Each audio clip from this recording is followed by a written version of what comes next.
Every great house needs good staff. That's what my mother said as she handed my 5-year-old son a gray industrial cleaning apron for Christmas. Not a toy, not a book, a servant's uniform. While my nephew unwrapped a $2,000 drone, my kids got brooms and the reminder that they were born to serve, not to lead. I didn't cry. I walked out, and the next morning, I discovered they'd stolen 3 years of my work worth millions. Here's how I made them pay for those aprons. If you're interested in this topic, hit the like button, subscribe, and type "interested" in the comments, and I will give you a heart. Before I tell you exactly how I dismantled my entire family's empire using nothing but code and patience, let me ask you something that's going to hurt. Have you ever watched your parents give your sibling everything while handing you the scraps and calling it fairness? Have you ever been told with a straight face that your dreams don't matter as much because you were born second? Because you were born the wrong gender? Because your existence was always meant to be supplementary, not central? If you have, then you know that specific brand of poison. It doesn't kill you quickly. It seeps into your bones over decades until one day you wake up and realize you've been drinking it willingly, calling it love, calling it family, calling it loyalty. Well, I'm here to tell you that I finally stopped drinking. And what happened next changed everything. My name is Giselle. I'm 32 years old. I'm a landscape architect. And for my entire life, I have been the safety net for a family that never once caught me when I fell. Let me paint you a picture of Christmas morning at the Marcus estate. My parents' house looks like something out of a magazine. Marble floors, crystal chandeliers, a Christmas tree so tall it scrapes the vaulted ceiling. Presents stacked so high you'd think we were filming a commercial. My kids, Leo and Mia, 5 and 7 years old, sat on the floor with their eyes wide, actually believing that this year would be different. That this year, Grandma and Grandpa would see them, would value them, would treat them like they mattered. My brother Justin was already holding court in the leather armchair like it was a throne. His son Tyler, my nephew, was 11 years old and had already inherited that same entitled smirk that Justin wore like a crown. My mother, Patricia, was orchestrating the gift-giving like a conductor leading an orchestra. Every gesture was calculated. Every smile was a performance. And my father, Richard, sat back with his scotch, watching his kingdom with the satisfaction of a man who believed he'd built something worth inheriting. The first gifts went to Tyler. Of course they did. A $2,000 drone. Not a toy drone. A professional cinematography drone with a 4K camera and GPS tracking. The kind adults use for business. He ripped it open without even saying thank you and immediately started revving the propellers, buzzing it around the room like he owned the airspace. My kids watched with the kind of quiet hope that breaks your heart. The hope that maybe, just maybe, their turn was coming. Then my mother turned to them. She was holding 2 boxes, rectangular, flat, wrapped in plain brown paper. Not the shiny gold foil that Tyler's gifts came in. Not the silk ribbons. Just brown paper, like she'd wrapped them in grocery bags. "Come here, darlings," she said in that syrupy voice she uses when other people are watching. Leo and Mia scrambled forward, their little hands reaching for the boxes like they contained treasure. I watched my son tear open the paper. I watched his face go from excitement to confusion. He pulled out a heavy gray industrial cleaning apron, the kind janitors wear, the kind with deep pockets for holding spray bottles and rags. He looked up at me, his little eyebrows scrunched together, trying to understand if this was a joke, trying to understand if Grandma had made a mistake. "Every great house needs good staff," my mother said. She didn't blink. She didn't stutter. She didn't even have the decency to look uncomfortable. She just smiled that thin, razor-blade smile and pointed to the professional broom set she'd wrapped for my daughter. Not a toy broom, a real broom, industrial grade, with a dustpan that clipped to the handle. "Tyler is going to run this family one day," she continued, gesturing to my nephew like he was already a CEO. "He needs to learn to lead. Your children need to learn their place early. It's important they understand hierarchy. It's important they know where they fit in the structure. Tyler looked at my kids and laughed. Not a kid's laugh. An ugly, cruel laugh that he'd learned from watching the adults around him. Yeah, he sneered, buzzing the drone near my son's head, making him flinch. Make sure you get the mud off my boots before you leave. And my parents, they laughed. They actually laughed. Like it was charming. Like their grandson bullying my children was a sign of leadership potential.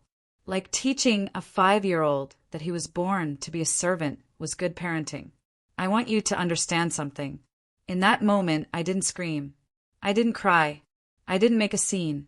I just stood up, walked over to my children, took those aprons from their confused little hands, and dropped them directly into the trash can. The metallic clang echoed through that massive living room like a gunshot. The laughter stopped. My mother's face went pale, then red. Giselle, she said, her voice sharp, you're being dramatic. It's a teaching moment. No, I said.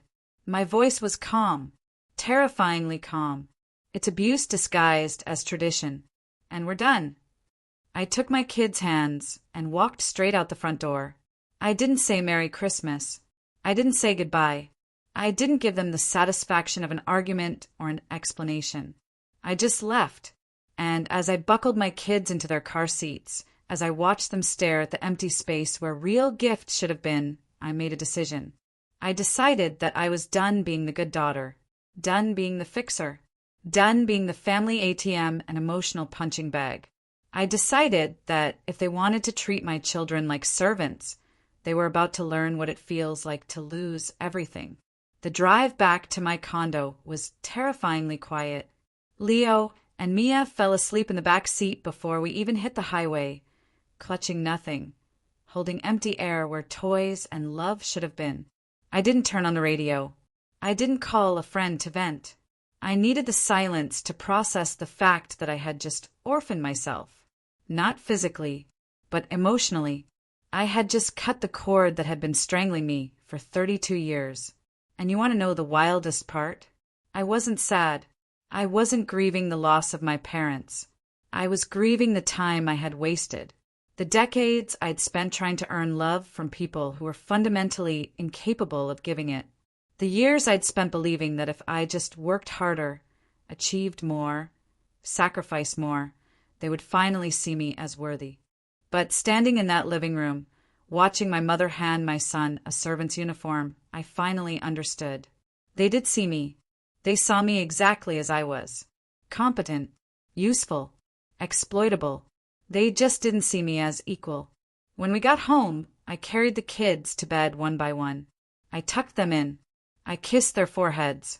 I told them that Grandma and Grandpa were wrong, that they were valuable and loved and destined for anything they wanted to be. And then I walked straight to my home office. I didn't make tea. I didn't pace the floor. I didn't call my brother to yell at him or my mother to demand an apology. I sat down at my desk, opened my laptop, and logged into the family firm's private server. Because here's what my family didn't know.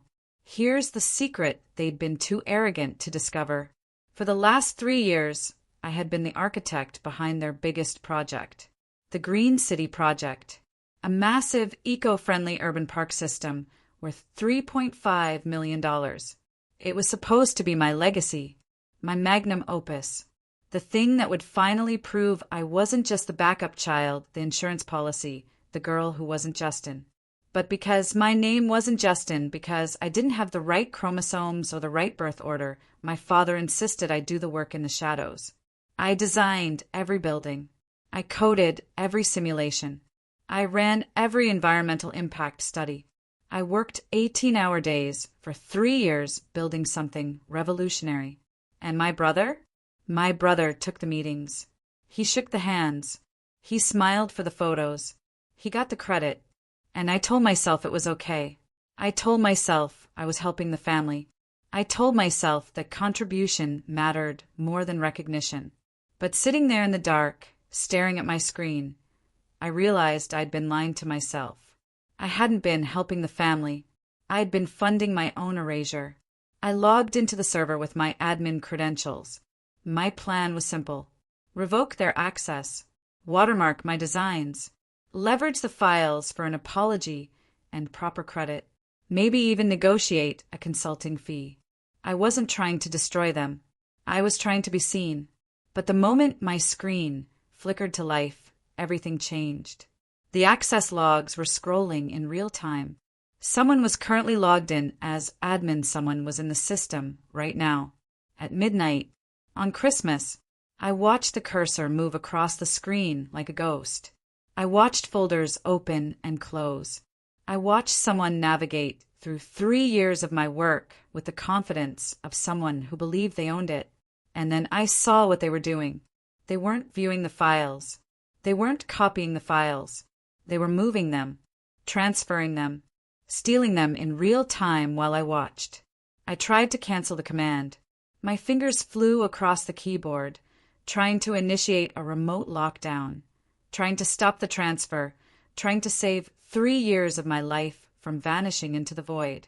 But a red error box flashed on the screen. 3 words that changed everything. Administrative access revoked. I stared at those words. They weren't just an error message. They were an eviction notice. Someone had anticipated this. Someone had locked me out of my own work preemptively. Someone knew I would try to fight back and had cut off my escape route before I even knew I needed one. I tried the backup server. Corrupted. I tried the cloud mirror. Deleted. In the span of 30 seconds, 3 years of my life, thousands of hours of rendering, environmental impact studies, structural schematics, presentations, every single piece of evidence that I had built this project had simply vanished. The Green City project wasn't just a portfolio piece. It was a $3.5 million contract with the Global Developers Group. It was the future of the family firm. It was the thing that would keep my parents in their estate and my brother in his luxury cars. And now it was gone. Erased. Stolen. While I sat there helpless, watching it happen in real time, my phone buzzed on the desk. The vibration against the wood sounded like a warning shot. I picked it up. It was a message from Justin. No, Merry Christmas. No, sorry about Mom's insane gift choices. Just a photo. A selfie. He was sitting in the back of a luxury car, probably on his way home from some after-party. He was holding a crystal flute of champagne. He was wearing that smug, untouchable grin that had gotten him out of every speeding ticket, every failed class, every consequence his entire life. And the caption underneath read, "Thanks for the inheritance, little aunt. Don't worry, I'll put my name on the title block, so it actually sells. You stick to sweeping. Little aunt." That's what he used to call me when we were kids. When he would step on my sandcastles at the beach because he knew Dad would just laugh and say I'd built them in the wrong spot. When he would break my toys and tell me I was being dramatic for crying. When he would get A's for work I'd helped him write while I got B's for work I'd written alone. Little aunt. Like I was small. Like I was irrelevant. Like I existed only to serve him, support him, make him look good. And in that moment, staring at that photo, at that champagne, at that grin, I felt something I'd never felt before. Not anger. Not hurt. Something colder. Something sharper. Something that felt like clarity crystallizing into purpose. I didn't throw the phone. I didn't scream. I didn't cry. I just sat there in the dark, letting the weight of it settle over me like armor. He had stolen my work. He had locked me out of the servers. He had deleted the backups. He had ensured I couldn't prove authorship. He was banking on the fact that I was the good sister, the one who would never sue her own family, the one who would swallow the loss to keep the peace, the one who had been trained since childhood to prioritize everyone else's comfort over her own dignity. He thought he was taking credit for my work. He didn't realize he was taking the pin out of a grenade. Because Justin made one critical, fatal error. He assumed that stealing the files was the same as stealing the work. He assumed that because he had the blueprints, he understood the blueprint. He assumed that because he could see the city I'd built, he knew how it worked. But he was wrong. Because 3 years ago, when I first started designing the Green City project, when I first realized that my family would never give me credit for anything I built, I did something they didn't know about. Something they couldn't have anticipated. I buried a fail-safe, a digital dead man's switch, a trap that would only spring when someone tried to claim my work as their own. And Justin, arrogant, lazy, entitled Justin, had just walked straight into it. I looked at his photo one more time, at that champagne, at that smile, at that caption telling me to stick to sweeping. And I smiled back, not a nice smile, a predator's smile, because sweeping is exactly what I was about to do. I was going to sweep him off the stage, sweep him out of the company, sweep him straight into humiliation so complete, so public, so devastating that he would spend the rest of his life wishing he'd just bought me a real Christmas present. But before I tell you exactly what I buried in those files, and exactly how I was going to detonate it in front of the richest investors in the city, I need to know something. Have you ever been stolen from by your own family?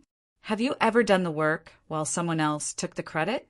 Drop a comment and tell me your story, because what I'm about to reveal next is going to make you question whether revenge is wrong, or if sometimes it's the only language that bullies understand. Let me tell you something about being the invisible child that nobody talks about in therapy sessions or self-help books. It's not that your parents don't see you. They see you perfectly. They just see you as a tool, not a person. And the worst part, they train you to accept it.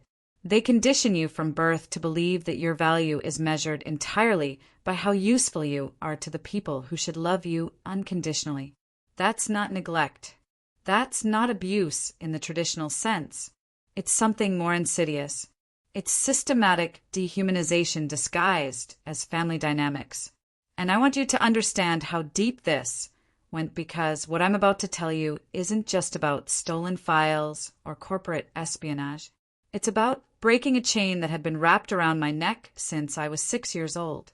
I sat there in the darkness of my office, staring at Justin's message, and for a second, my resolve wavered. Why was I surprised? Why did part of me still want to call my dad and ask for an explanation? Why was there still a tiny voice in my head saying maybe this was a misunderstanding? Maybe if I just talked to them, maybe if I explained how much this hurt, they would apologize and make it right. That voice, that's the invisible chain of the survivor. It's a psychological debt you're raised to believe you owe. From the time I was 6 years old, my parents taught me that Justin was the investment and I was the insurance policy. I wasn't just a sister. I was the organ donor waiting for the call. I was the bank account they could withdraw from without asking. I was the backup plan they never acknowledged but always relied on. They conditioned me to believe that my survival was a privilege they granted me, and the rent was due every single day. When I was 12, Justin crashed my father's car, totaled it. He'd been driving without a license, showing off for his friends, going 90 in a 45. My father's response? He bought Justin a new car for his 16th birthday and told him everyone makes mistakes. When I was 15, I got caught sneaking out to go to a friend's birthday party. Not drugs, not alcohol, a birthday party. My father grounded me for 6 months and made me write a 10-page essay on responsibility and family honor. The rules were never the same for both of us. The consequences were never equal. And when I tried to point it out, when I tried to say it wasn't fair, my mother would look at me with those cold, disappointed eyes and say, "Life isn't fair, Giselle." And the sooner you learn that some people are born to lead and others are born to support, the happier you'll be. 3 years ago, my father called me weeping. Actually weeping. I'd never heard him cry before. He said the company was going under. He said they'd overextended on a development project.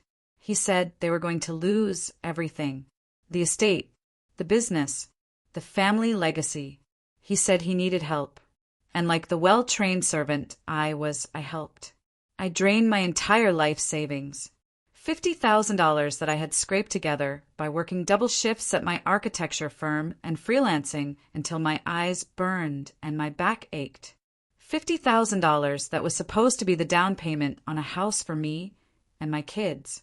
$50,000 that represented every sacrifice, every missed dinner, every time I chose work over sleep because I was trying to build something stable for my children. I wrote them a check. I saved the family legacy. I told myself I was helping. I told myself that's what family does. I told myself they would remember this, that they would appreciate it, that maybe finally I would be seen as an equal. 2 weeks later, Justin pulled up to Sunday dinner in a brand new $70,000 luxury SUV. Matte black, custom interior, the kind of car that screams I have more money than sense. I stared at it sitting in the driveway, the sunlight glinting off the chrome, and something inside me cracked. I walked up to my father, kept my voice calm, and asked the question I already knew the answer to. "Dad, I thought the company was going bankrupt. Where did Justin get the money for that car?" My father didn't even look uncomfortable. He just shrugged and said, "We got a business loan." Things turned around faster than we expected. "With my $50,000, I said. It wasn't a question. My mother set down her wine glass and looked at me like I was being rude at a dinner party. "Giselle, don't be jealous. Appearances matter in business. Justin needs to look successful to attract clients. You wouldn't understand because you work for someone else. But when you're building an empire, image is everything." I swallowed that rage. I let it burn down my throat and settle in my stomach like acid. I told myself they would pay me back. I told myself this was temporary. I told myself I was investing in the family, but I wasn't investing. I was paying a ransom for a love that didn't exist. I was funding my own erasure. And the worst part, I knew it. Deep down, I knew it.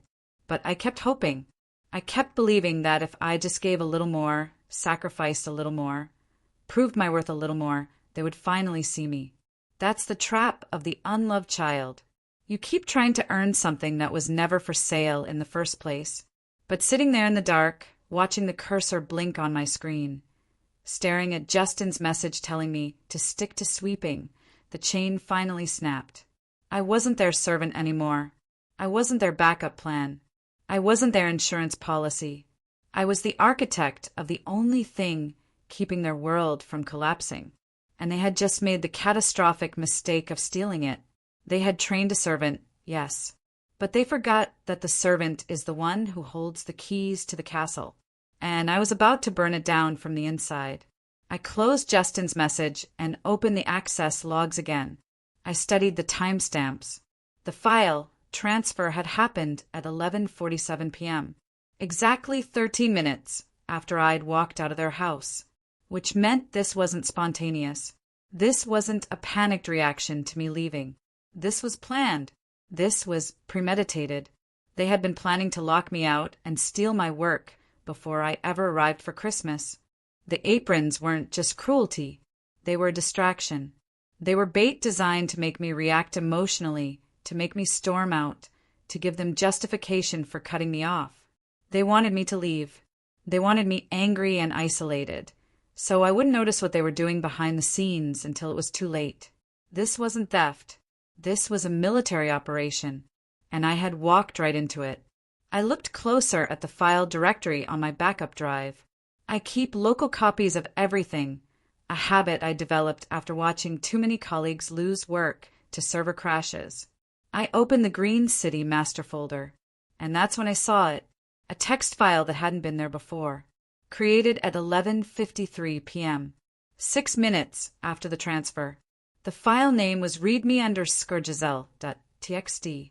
My hands were shaking as I opened it. The message inside was short, typed in all caps like someone was shouting.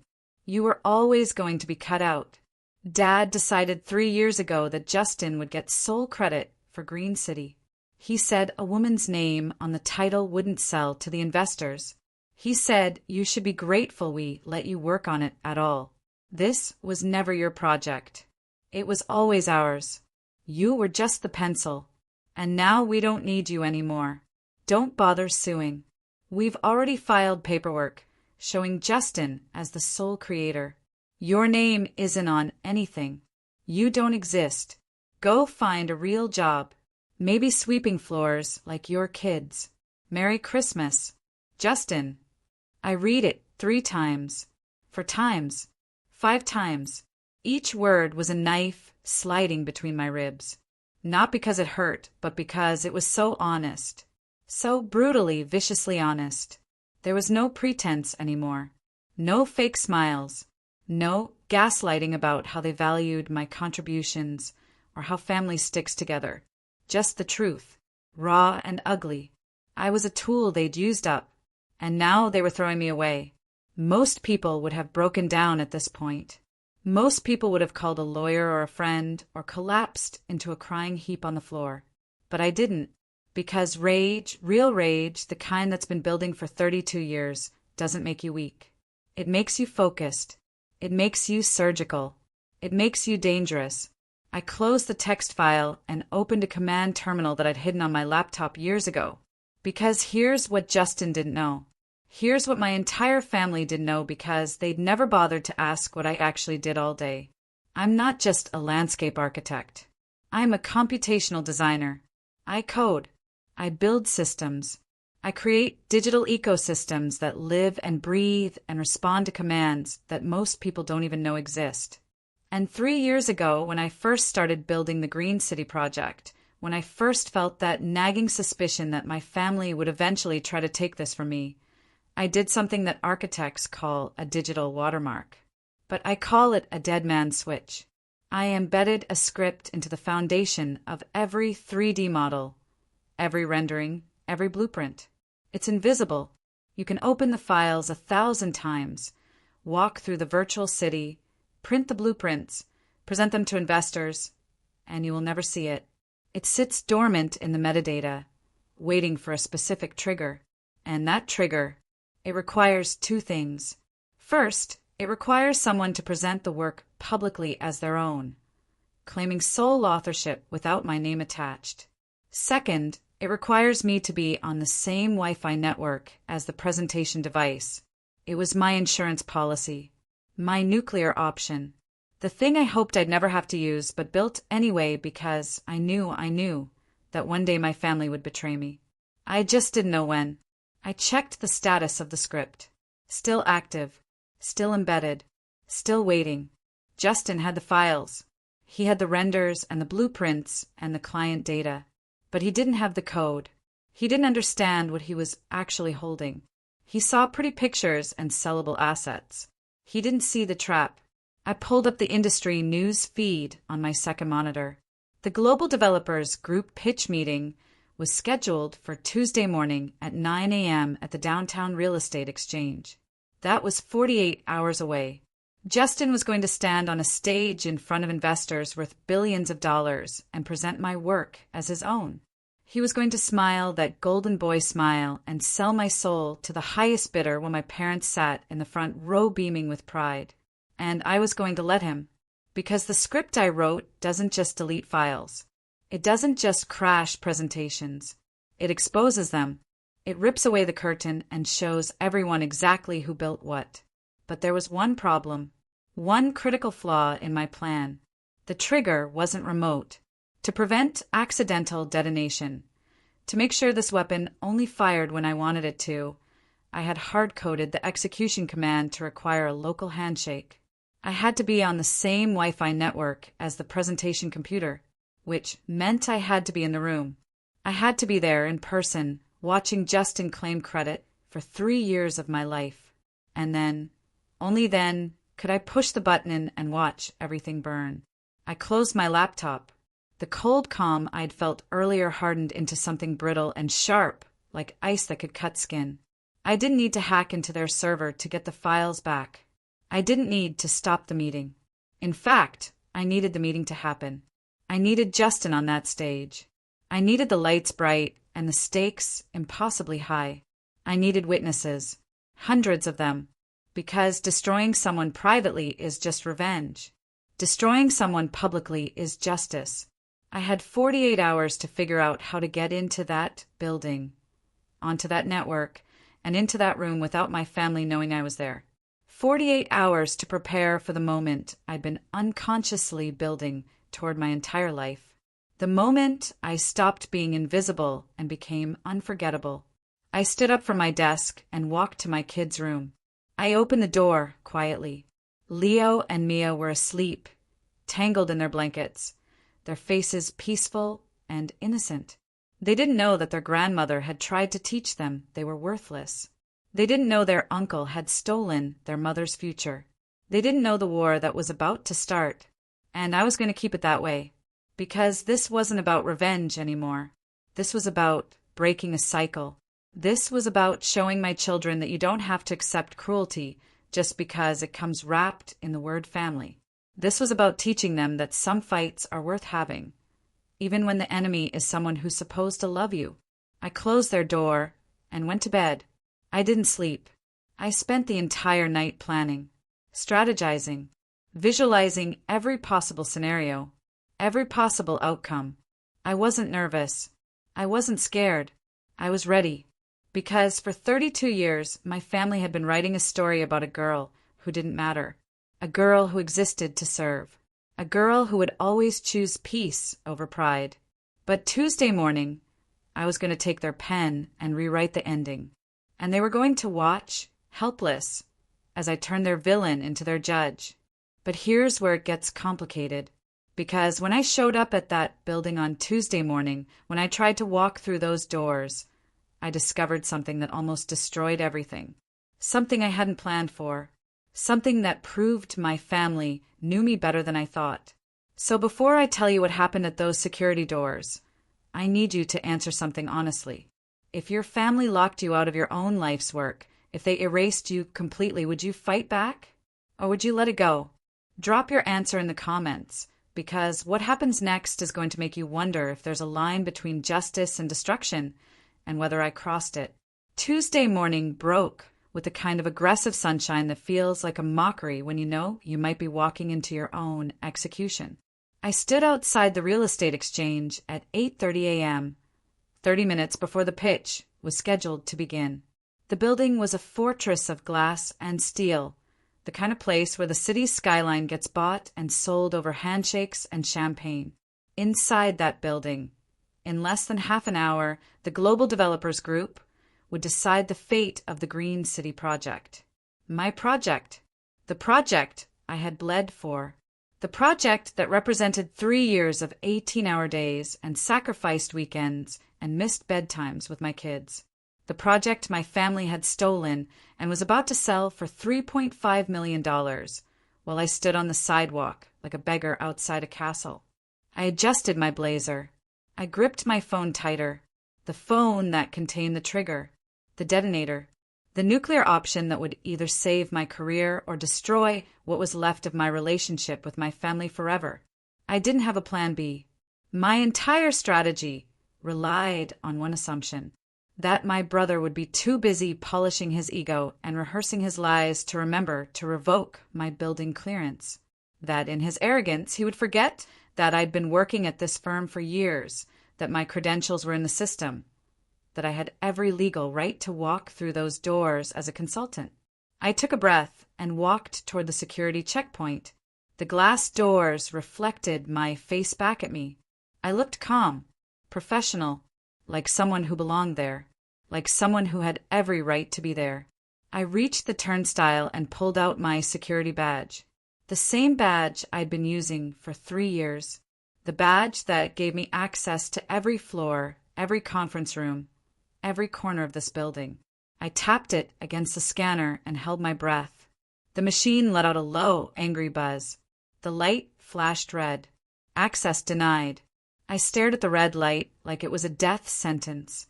My heart dropped into my stomach.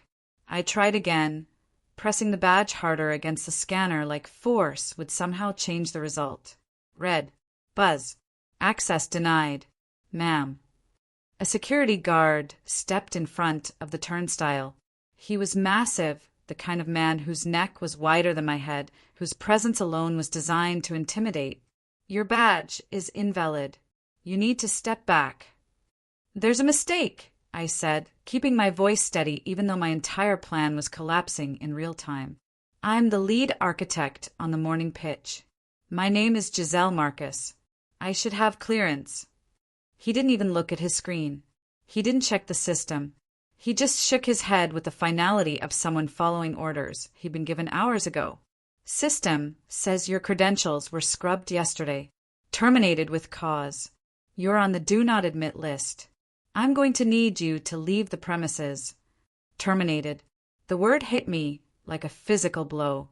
Justin hadn't just stolen my work. He had anticipated I would try to stop him. He had preemptively fired me from the company I helped build, the company I had saved with my own money, just to keep me out of this room. He had thought 3 steps ahead.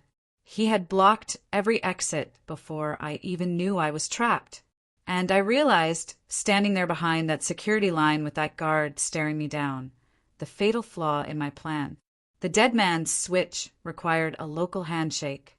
I had to be on the internal Wi-Fi network. I had to be in the room. If I was standing on the sidewalk, I was nothing. I was invisible. I was exactly what they wanted me to be. Nothing. I stood there frozen, my mind racing through options that didn't exist. I could try to force my way in, but that would just get me arrested. I could call the police, but what would I tell them? That my family stole my work? They'd laugh and tell me it was a civil matter. I could call a lawyer, but by the time any legal action started, the deal would be signed and my authorship would be impossible to prove. I had built the perfect trap, buried the perfect weapon, planned the perfect revenge. And I was locked out. I couldn't reach the trigger. I couldn't fire the gun. I was about to watch my entire life get sold to the highest bidder through a glass wall while security made sure I didn't make a scene. Then I heard the sound of an engine. A black luxury SUV pulled up to the curb directly in front of the VIP entrance. The kind of entrance reserved for people who matter, for people with money and power and names that open doors. The driver got out and opened the rear doors. My parents stepped out first. Richard looked like a statesman in his tailored charcoal suit, every silver hair perfectly in place.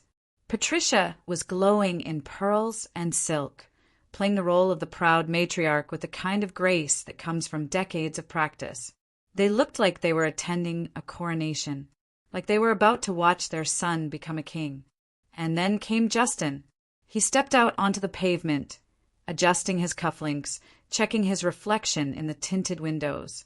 He looked every inch the visionary genius he pretended to be. Confident, charismatic, completely fraudulent. They were laughing about something. Some inside joke.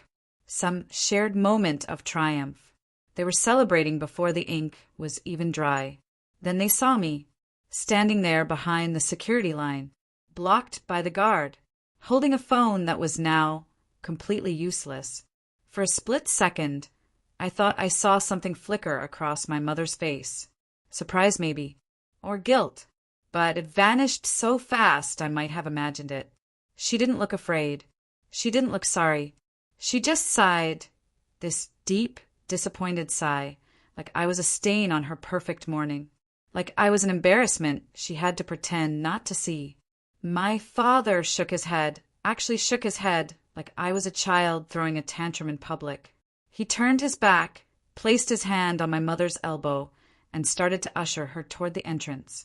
They were going to walk past me like I wasn't there, like I didn't exist, like I was already erased. But Justin stopped. He looked at me standing there, blocked by security, holding a phone that couldn't save me. And he smiled. It wasn't a nice smile.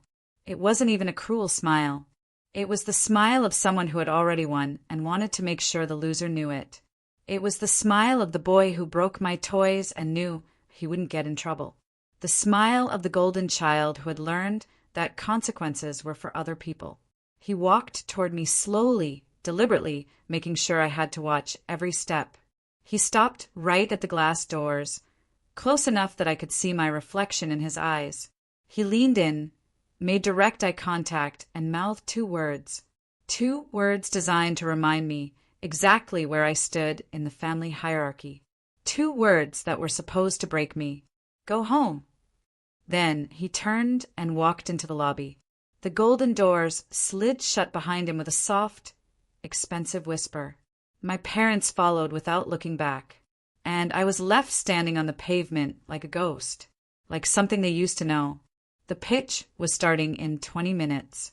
Justin was going to walk onto that stage, present 3 years of my life as his own creation, and walk away with $3.5 million and a reputation as a visionary. And I was going to stand outside in the sunshine, locked out, deleted, erased. I had lost. They had won. The story was over. Except it wasn't. Because I'm not the kind of person who gives up just because the door is locked. I'm the kind of person who finds another door, or builds one. I didn't argue with the guard. I didn't make a scene. I didn't give my family the satisfaction of watching me break down in public. I simply stepped out of the security line, walked around the corner of the building, and pulled out my phone. I scrolled through my contacts to a name I hadn't called in 2 years. Marcus Sterling. He was the lead developer for the rival firm bidding against my family today. The competition, the enemy, according to my father. 2 years ago, I had done Marcus a favor. I discovered a zoning violation on one of his development sites during a routine environmental review. Legally, I should have reported it to the city. Instead, I called him directly, told him about the problem, and gave him 2 weeks to fix it before the inspection. I didn't do it to help him. I did it because it was the right thing to do. Because the violation would have cost jobs, would have shut down a project that was actually good for the community, would have created collateral damage for people who didn't deserve it. Marcus had thanked me, told me he owed me one, and I'd never called in the favor. Until now. I typed out a text message. Short, direct, no explanation. I'm in the lobby. I can prove the Green City IP is stolen. Get me in. I hit send and waited. 10 seconds. 20 seconds. 30. My hands were shaking. If he didn't respond, if he didn't believe me, if he thought this was some kind of corporate sabotage attempt, I was done. 40 seconds. 50. Then my phone buzzed. One word. Coming. 2 minutes later, the elevator doors in the main lobby opened. Marcus Sterling walked out flanked by 2 people I recognized from industry conferences, his lead attorney and his chief operating officer. He was tall, mid-40s, the kind of man who looked like he'd built his empire with his own hands instead of inheriting it. He didn't ask questions. He didn't demand proof. He didn't waste time with small talk. He just looked at the security guard and said 5 words that changed everything. She's my external consultant. She's with us. The guard looked confused, glancing between me and Marcus like he was trying to figure out if this was allowed. Sir, her credentials were revoked. She's on the do not admit list. Marcus didn't blink. She's not accessing the building under her credentials. She's accessing it under mine. As my guest. Is that a problem? The guard hesitated, then stepped aside. Just like that, the fortress walls crumbled. Marcus held the door open and gestured for me to walk through. You've got 5 minutes to tell me why I just vouched for you, he said quietly as we walked toward the elevator. And it better be good because if you're lying, you'll destroy both of our reputations. I'm not lying, I said. And when I prove it, you're going to want to hire me. He smiled, not a friendly smile, a business smile. The smile of someone who recognizes opportunity when it walks through the door. We'll see. I walked into the presentation hall at the back of Marcus's group, slipping into the shadows near the AV console where the tech crew was doing last-minute checks. The room was massive, easily 300 seats, and every single one was filled. Investors in $1,000 suits. Developers with portfolios worth billions. City officials who controlled zoning and permits. The kind of people who could make or break a project with a single phone call. This wasn't just a pitch meeting. This was the Super Bowl of real estate development. And all the oxygen in the room was being sucked up by the man on the stage. Justin was in his element. He was standing in front of a 20-foot LED wall displaying a rotating 3D model of the Green City. My city. The city I had built pixel by pixel, line by line, tree by tree. He was wearing a headset, microphone like a TED speaker. He was pacing the stage with practiced confidence. He looked like he'd done this 100 times. He looked like he belonged there. This ecosystem, he was saying, gesturing broadly at the screen behind him, was born from a vision I had 3 years ago. A vision of urban spaces that don't just exist alongside nature, but integrate with it, breathe with it. This isn't just architecture. It's a philosophy I've cultivated through years of research and design.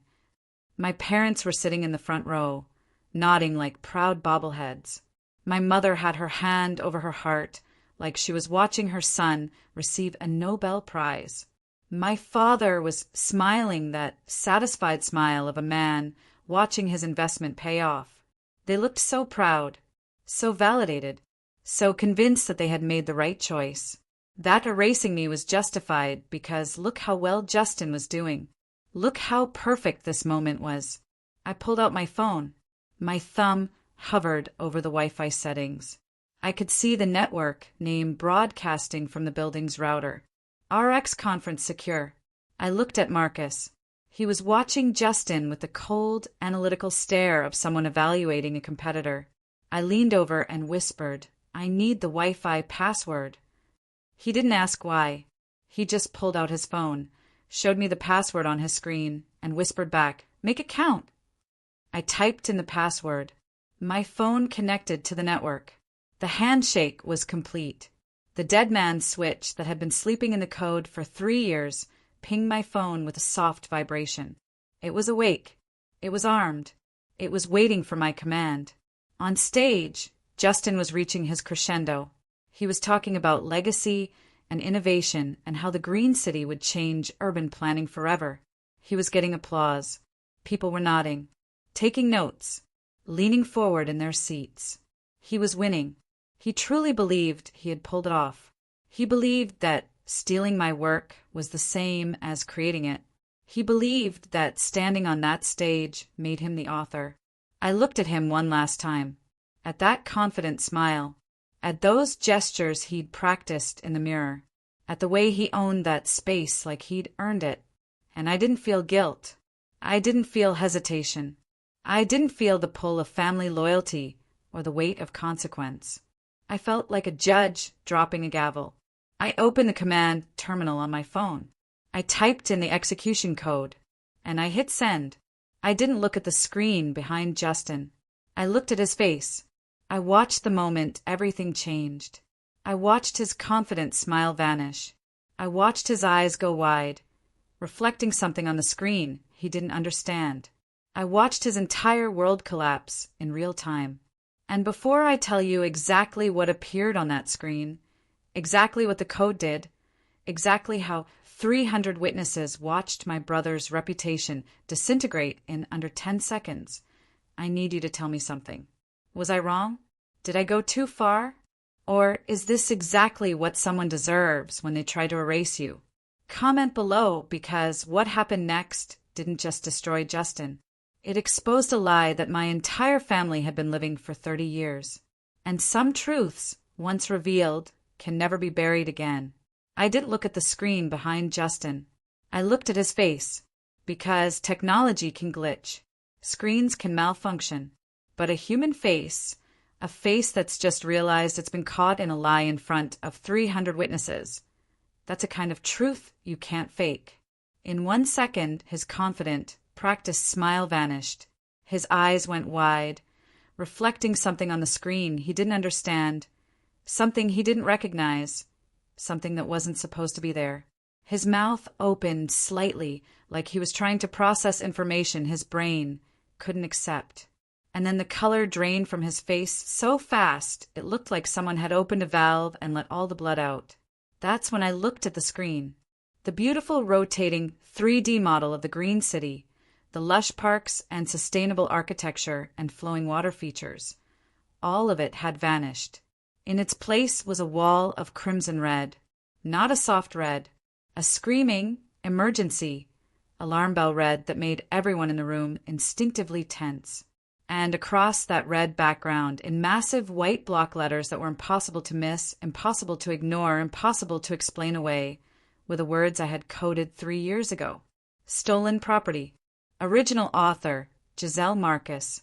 This work was created between 2022 to 2025. All designs, models, and renderings were produced by Giselle Marcus. Fraudulent presentation detected. Signature forged. Project terminated. The room didn't just go quiet. It went silent in that specific way that happens when 300 people simultaneously stop breathing. When collective shock becomes a physical presence in the air. Investors leaned forward in their seats, squinting at the screen like they were reading something in a foreign language. City officials pulled out their phones, probably already texting their legal teams. The developers from Marcus's firm were staring at Justin with the kind of cold evaluation you give a liar at a poker table. My parents stood up from their front row seats, my mother's hand flying to her mouth, my father's face going from confident to confused to absolutely furious in the span of 3 seconds. And Justin, standing alone on that massive stage under those bright lights, looked like a man who'd just stepped on a landmine and was waiting for the explosion. He grabbed the presentation clicker and started hammering the button. Click, click, click, click. Nothing changed. The red screen stayed red. The words stayed visible. The truth stayed true. This is a technical error, he stammered into the headset mic, his voice cracking, losing all that practiced smoothness. Someone hacked the presentation file. I didn't. But the screen didn't care about his excuses, because while he was stammering, while he was clicking that useless remote, the display changed again. The red background faded and was replaced by a split screen. On the left side, a time-lapse video started playing. It showed the green city being built from scratch, layer by layer, tree by tree, building by building. And in the corner of the video, burned into every frame, was a timestamp and a username. J. Marcus Architect. My username. The account I'd worked under for 3 years. The account that had logged 18-hour days, that had saved iterations every few hours, that had documented every single decision and revision. The video was sped up, compressing 3 years into 3 minutes, but it showed everything. The process, the evolution, the authorship, undeniable, irrefutable, permanent, and on the right side of the screen, a document appeared. It was the original project proposal I'd written, the one I'd submitted to my father 3 years ago, pitching the idea. It had my name at the top, my signature at the bottom, my design philosophy in every paragraph. And underneath that document, another one appeared, the modified proposal. The one Justin had submitted to the Global Developers Group. It was identical to mine, word for word, paragraph for paragraph, except for one change. My name had been removed. Justin's name had been inserted. Even the fonts didn't match. It was the sloppiest forgery I'd ever seen, and it was being displayed in 4K resolution on a 20-foot screen in front of everyone who mattered in this industry. It's not what it looks like, Justin said, and his voice was getting higher, more desperate. This is sabotage.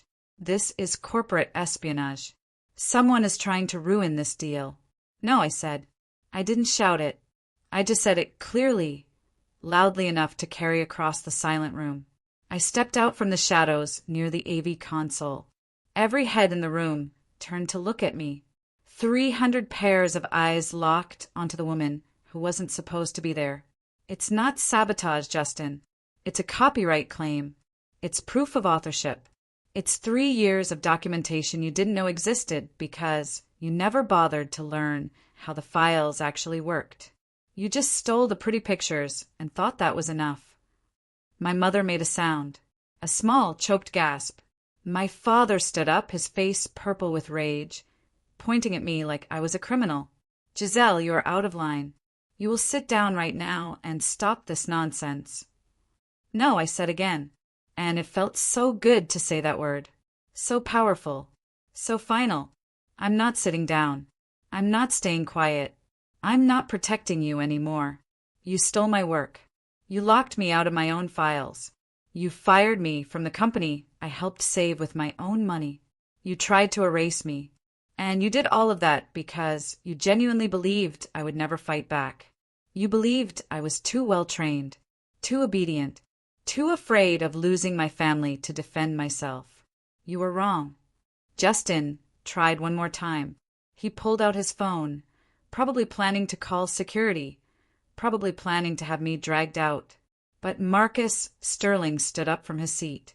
He was recording everything on his phone, and half the room was doing the same. "I'd like to hear her out," Marcus said, his voice calm but carrying authority. "Because if what she's saying is true, this isn't just fraud. This is IP theft. And the Global Developers Group needs to know exactly who they're signing a $3.5 million contract with." One of the investors, a woman in her 60s who controlled half the commercial real estate in the city, stood up. "I agree. Miss Marcus, would you please explain what we're looking at?" I walked down the aisle toward the stage. Justin backed away from me like I was contagious, like my presence alone could destroy him, which, to be fair, it could.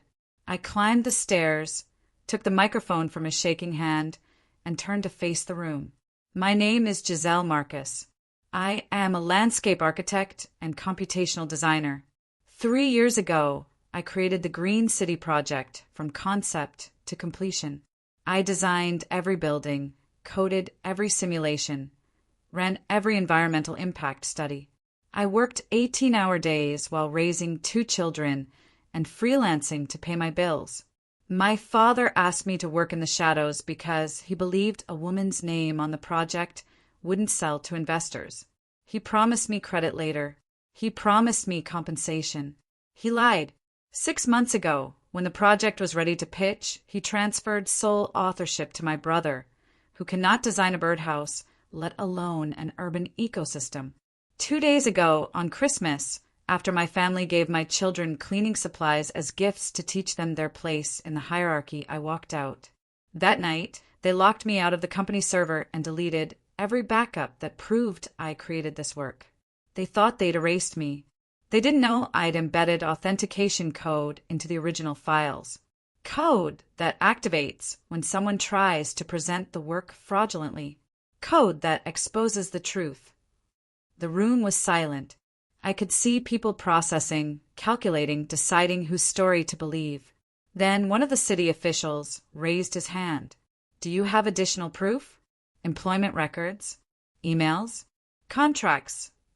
"Better," I said. "I have 3 years of saved iterations, time-stamped and backed up to an independent server. I have communications with environmental consultants under my email address. I have vendor invoices addressed to me. I have everything, and I'm willing to provide all of it to your legal teams right now." Marcus stood up again. "And I'm willing to testify that Giselle Marcus contacted me before this meeting to warn me about IP theft. She had nothing to gain by telling me except the truth coming out. That's not the behavior of a saboteur. That's the behavior of someone protecting their work." My father finally spoke. His voice was shaking with rage. "She's lying. She's a disgruntled employee who was terminated for cause. She's trying to steal credit for her brother's work out of jealousy." "Really?" I said, and I pulled out my phone, because I have text messages from Justin sent 2 days ago bragging about stealing my inheritance. I have bank records showing I gave this family $50,000 3 years ago to save the company. And 2 weeks later, Justin bought a $70,000 car. I have documentation of every lie, every theft, every betrayal. And I'm happy to share all of it, publicly, right now. My mother grabbed my father's arm, whispering something urgent in his ear. I saw the calculation happening on his face, the realization that this wasn't a fight he could win, that the truth was out, documented, witnessed by everyone who mattered, that his golden boy had just been exposed as a fraud on the biggest stage possible. "This meeting is over," the lead investor said, standing up and closing her portfolio. "Global Developers Group will not be moving forward with this proposal until a full independent audit is conducted regarding authorship and IP ownership. Marcus Incorporated, I believe you had a competing proposal." Marcus smiled. "We did, and we're now very interested in meeting with Miss Marcus about a potential collaboration." The room emptied fast. Investors filed out. City officials followed. My parents tried to approach me, but security, the same security that had kept me out earlier, blocked them. Because Marcus had already made a call, had already explained that I was under his company's protection, that any harassment would be treated as corporate intimidation. Justin stood alone on the stage, still holding the useless presentation remote, watching his entire future collapse. I walked past him without saying a word. What was there to say? The evidence had said everything. I left through the front doors this time, not the service exit, not the back hallway, the main entrance. As I stepped into the sunlight, my phone started buzzing. Text messages, emails, voicemails, job offers, interview requests, industry contacts I hadn't heard from in years, suddenly very interested in my work. The truth spreads fast when it's dramatic enough. And this was industry gossip gold. Within an hour, it would be on every architecture blog, every design forum, every professional network. The story of the sister who buried a bomb in her own work and detonated it on stage. The story of the family that tried to erase their daughter and got exposed instead. But I wasn't thinking about any of that as I drove to my kids' school to pick them up early. I wasn't thinking about job offers or revenge or vindication. I was thinking about the look on Leo's face when he'd opened that apron. The confusion, the hurt, the moment his 5-year-old brain tried to understand why Grandma thought he should be a servant. And I was thinking about how I was going to tell him what happened. How I was going to explain that I fought back, that I didn't accept what they tried to teach him, that his worth isn't determined by birth order or gender or anyone else's opinion. When I pulled up to the school, both kids ran to the car with drawings they'd made in class. "Mom, look!" Mia shouted, holding up a picture of our family. Just the 3 of us. No grandparents. No uncle. Just us. "I drew our happy family," she said. And I realized she already knew. Kids always know. They know who makes them feel safe and who makes them feel small. They know who sees them and who looks through them. They'd been drawing the truth all along. That evening, my phone rang. Unknown number. I almost didn't answer, but something told me to pick up. "Giselle." It was my father. His voice sounded old, tired, defeated. "We need to talk." "No," I said. "We really don't. Please, just listen. The investors pulled out. All of them. The company is finished. The board is demanding Justin's resignation. The estate, the cars, everything, it's all collateral for loans we can't pay back. We're ruined. We need your help. You're the only one who can fix this. You're the only one who knows how to rebuild." And there it was. The same script they'd been reading for my entire life. "We need you. You're the only one who can fix this. You owe us." But this time I heard it differently. This time I heard the confession underneath. You were always the competent one.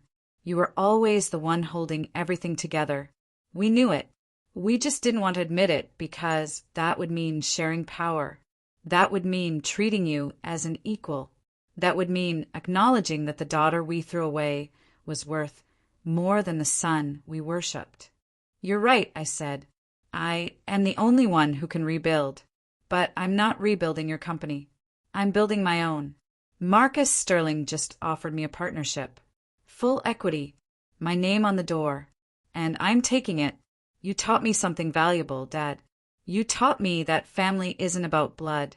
It's about who shows up, who sees you, who values you. And you never showed up. Not once. So no, I'm not fixing this. I'm not saving you. I'm not your insurance policy anymore. I'm free." I hung up.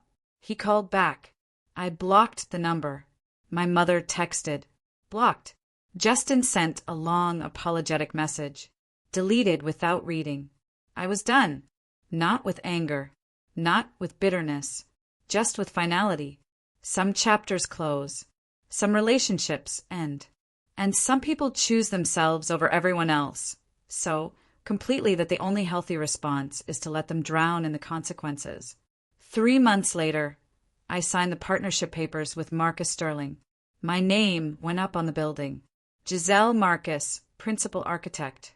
I hired a team. I took on projects I actually believed in.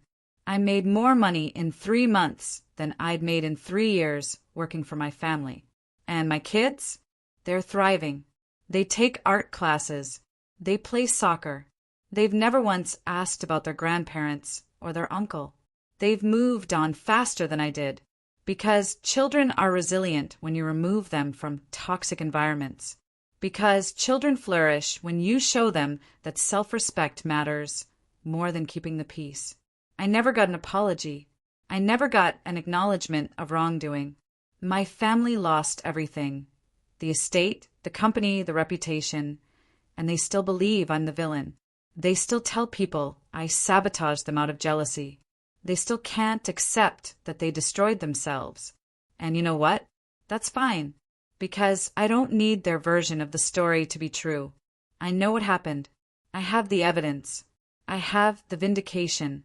I have the life I built on my own terms. I learned something important through all of this. Something I want you to hear if you're in a similar situation. Being the bigger person doesn't mean being the silent person. It doesn't mean accepting abuse to keep the peace. It doesn't mean sacrificing yourself on the altar of family loyalty while everyone else takes and takes and takes. Sometimes being the bigger person means being big enough to walk away, big enough to protect yourself, big enough to say, no, you don't get to treat me this way anymore, and actually mean it. My parents tried to train me to be small, to be useful, to be invisible. They tried to teach my children the same lesson with those aprons, but they forgot something crucial. They forgot that invisible people see everything. They forgot that the people you underestimate are the most dangerous. They forgot that the servant always knows where the master keeps the keys. And when you finally get tired of being invisible, when you finally decide to be seen, the people who tried to erase you discover that they never actually had the power they thought they did. They just had your compliance, and compliance can be revoked. So here's my final question for you, and I really want you to think about this.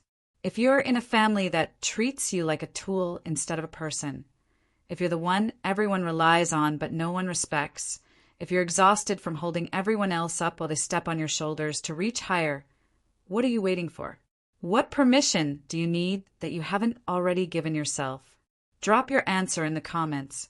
Share this video with someone who needs to hear it, because somewhere out there is a person who's been told they're selfish for wanting basic respect. Somewhere out there is a person who's been gaslit into believing that protecting themselves is the same as betraying their family. And that person needs to know they're not alone. They need to know that fighting back isn't wrong. They need to know that some families are built on love, and some families are built on exploitation. And you don't owe loyalty to people who see you as a resource instead of a human being. Thank you for listening to my story. Thank you for sitting with me through every painful, complicated, necessary part of it. And if this resonated with you, if you've ever been the invisible child, the underestimated sibling, the family member everyone takes for granted, I see you. I was you. And I'm here to tell you that you can walk away. You can build something better. You can choose yourself. And when you do, when you finally stop trying to earn love from people who are never going to give it, you'll realize something incredible. You were never the problem. You were never too sensitive or too demanding or too difficult. You were just asking to be treated like you mattered. And that was never too much to ask. If this story hit home, if you need to hear more about people who chose themselves over toxic family systems, click the video that just popped up on your screen. It's about a woman who discovered her mother had been stealing her identity for 20 years. 20 years of credit card fraud, tax evasion, and forged signatures. And how she finally stopped it. That video is going to make you question everything you thought you knew about unconditional family love. Go watch it. Because sometimes the people who are supposed to protect you are the ones you need protection from. I'll see you there.